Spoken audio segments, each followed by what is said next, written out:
তো ডিমের মধ্যে একটু পানি মিশালে কি হয়? এখন রাতে রান্না বান্না চলছে। এই যে আমাদের রাঁধুনি। রাতে আজকে আমাদের কি রান্না করা হবে? দুপুরে তো রান্না করছিলাম। দুপুরে আজকে আমাদের কক্সবাজার থেকে শুটকি আনা হয়েছিল। লাস্ট যে শুটকিটা ছিল ওইটা রান্না করা হয়েছে। কি মজা না রান্না করতে, যে কষ্ট হয়েছে আমার, মানে এটা বোঝানো যাবে না। যদি ভিডিও করে রাখতাম হয়তো দেখাতে পারতাম। অনেক মজা। এটার আমি সকালে ঘুমাইয়াছিলাম, পরে ঘুম থেকে শুনতেছি দুপাশ দুপাশ আওয়াজ বাসায়। পরে আয়সা দেখি যে ওই মাছের কাটা শিল দিয়া ভাঙতেছে। তারপরে কি আর কি আলু ভাজি করছি, আলু ভাজি অল্প একটু আছে, মাছ ভুনা আছে, আর এখন ডিম ভুনা করবো। ওকে, ডিম সেদ্ধ করা হচ্ছে। তো আমাদের বাসায় মানুষ হচ্ছে 6 জন, আপাতত 7 জন আলহামদুলিল্লাহ, কিন্তু একজন ছোট, সে খেতে পারে না। আরেকজন হচ্ছে রোসাফি, সে ডিম এভাবে খায় না। তো আমাদের বাকি 5 জনের জন্য হচ্ছে এভাবে আমরা ডিম দিয়েছি।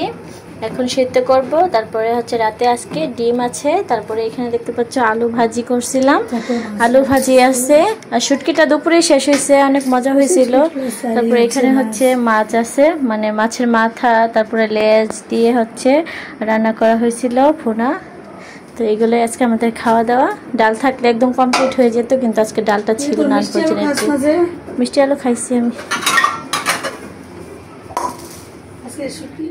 আমাদের রান্নার একদমই প্ল্যান ছিল না, মোটামুটি সবই ছিল বাসায়। কিন্তু আমার একটা জিনিস মাঝে মধ্যেই হয় যে আমি দুপুরে যেটা দিয়ে খাই সেটা আমি রাতে খেতে পারি না, এটা হচ্ছে সমস্যা। এখন আমারও এই সমস্যা হয়েছে, মানে দুপুরে যেটা খাই রাতে ওটা খেতে পারি না। বিশেষ করে মুরগি রান্না করলে দুপুরে যেটা খাই, মুরগি তো মানে পরবর্তীতে গরম করে খেলে একদমই আমার পছন্দ না। হাঁসের মাংস, গরুর গোশত, আর হাঁস আর গরুর গোশত হচ্ছে যত বেশি মানে জাল দেওয়া হয় তত বেশি মজা লাগে আমার কাছে। গরুর গোশত, হাঁস বেশি ভালো লাগে। ডিমগুলো হয়েছে মনে হয়, হয়ে গেছে। এখন শুনে নিবি। আমাদের আর রান্নাঘরটা ক্লিন করা হচ্ছে না সময়ের অভাবে। কাজই করে নিন, চল। ডিম সিদ্ধ হয়ে গেছে, তো এখন হচ্ছে পানিটা ছেঁকে নিচ্ছি। আলাদা করে পানি মিশাবো না, এমনিতেই আমি মোটামুটি ডিম ছেঁকতে পারি। ডিমের জন্য হচ্ছে ধনিয়া পাতা, তারপর হচ্ছে পেঁয়াজ, তারপর হচ্ছে কাঁচামরিচ, সব কিছু রেডি করা হয়েছে। আমরা একটু শুকনো মরিচটা কম করে ঝালটা হচ্ছে কাঁচামরিচের দিব, কাঁচামরিচের ঝালটাই ভাল লাগে ডিমের মধ্যে আমার। পানি দিলে বেশি ঠান্ডা হয়ে যায়।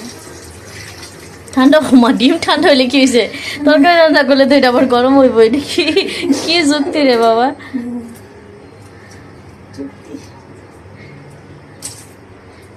তুমি ডিম ছিল, আমি এখন একটু ঘুরে আসি ফ্যানের বাতাস থেকে।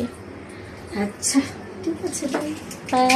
আপনারা হচ্ছে একটা কাঁটা চামচের সাহায্যে এভাবে হচ্ছে ছিদ্র ছিদ্র করে নেওয়া হচ্ছে, কেননা ভাজার সময় এগুলা ফুটে ফুটে উঠে গায়ে তেল লাগে, ভয় লাগে আমার। আমাদের রান্নাঘরের কি অবস্থা, বাড়ি থেকে আইসা রান্নাঘর ক্লিন করা হয় নাই, খুব শীঘ্রই ক্লিন করতে হবে। কি ডিমের যে একদম কুসুম বের করে ফেলছে, এগুলো কোনো কথা? আরে বেশি চামচ ভিতরে চলে গেছে তো এই জন্য। রাঁধুনি আমি অনেক মজা করে ডিম ভুনা করতে পারি। আচ্ছা তাহলে করেন না আজকে দেখি। ডিম ভুনার জন্য হচ্ছে এখানে তেল দিয়ে দিচ্ছি। প্রথমে ডিমগুলোকে ভেজে নেওয়া হবে। হচ্ছে মরিচ কেন? এটা হলুদ। ও, এটা মরিচ লাগতেছে। তারপরে একটু লবণ দিয়ে দিচ্ছি। তো এর জন্যই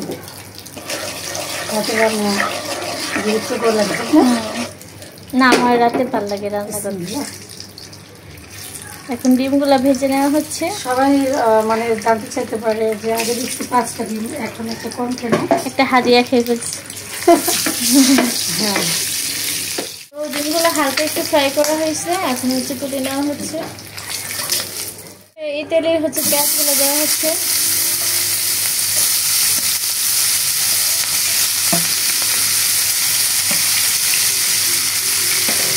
এখন ভালো করে পেঁয়াজগুলো ভেজে তারপর হচ্ছে মশলাটাকে কষিয়ে তারপরে হচ্ছে ডিমটা গরম পানি বসে দেবো।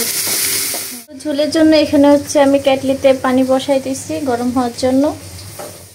আরেকজন ঘেমে টেমে একদম একাকার অবস্থা রান্না করতে করতে। রান্না করলে তো খাইতে গেলে তো কষ্ট করতে হবে, এটা স্বাভাবিক। এই যে পেঁয়াজগুলো ভাজাভাজি হয়ে গিয়েছে, আর একটু ভাজা হবে। তো আমি এই পর্যায়ে লবণ দিয়ে দিচ্ছি, আর হচ্ছে একটু হলুদ দিয়ে দিচ্ছি, আর মরিচ হচ্ছে আর একটু পরে দিব।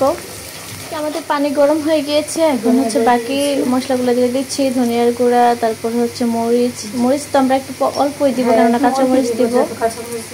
হ্যাঁ, জিরা দেয় না? না, জিরা ডিমে দেয় না, অনেকে দেয়, বাট আমরা দিই না। আমি তো দিই না, জিরা দিয়ে আমার ভালো লাগে না এগুলো খেতে।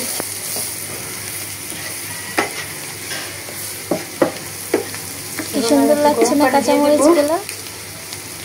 তুমি এটা ধরো, আমি একটু নাড়া দিই। এখন হচ্ছে একটু গরম পানি দেওয়া হচ্ছে, যেন মশলাটা পুড়ে না যায়। একবার সব গরম পানি দিবি, মানে একটু ফাইনাল ঝোল নাকি না কষবো এটা? একটু ইয়ে হোক, মশলা ভালোভাবে নিয়ে দিই, যেন পেঁয়াজের সাথে মরিচের সাথে সব কিছু একদম শেষ দেখছি। তোমরা তরকারিতে অবশ্যই গরম পানি ইউজ করবে, কেন জানো? কারণ তরকারি অনেক স্বাদ হয়। এটা কিন্তু প্রমাণিত, আমি জানি তো, আমাকে সামনে ভালো লাগে। আমরা তো সবসময় গরম পানি দিই না। আমি ডিমগুলো দিই। আমি আমি আমি বিসমিল্লাহ বলো, বিসমিল্লাহ বলো। বিসমিল্লাহির রহমানির রহিম। ওকে, এখন আমি ছেড়ে দিই, তারপর ধনিয়া পাতা দিব। ওকে, বাই। রান্না শেষ হলে আবার দেখা হচ্ছে। তো এখানে দেখতে পাচ্ছ যে একদম রান্না বান্না শেষ। দেখছো ধোয়ার কি অবস্থা? যা সর সর সর সর সর। অনেকে আমি হয়েছে না ডিম মোহনাটা গরম ভাতের সাথে, আমার খুবই মজা লাগবে। তো এই ছিল রাতের রান্না বান্না। Bye bye.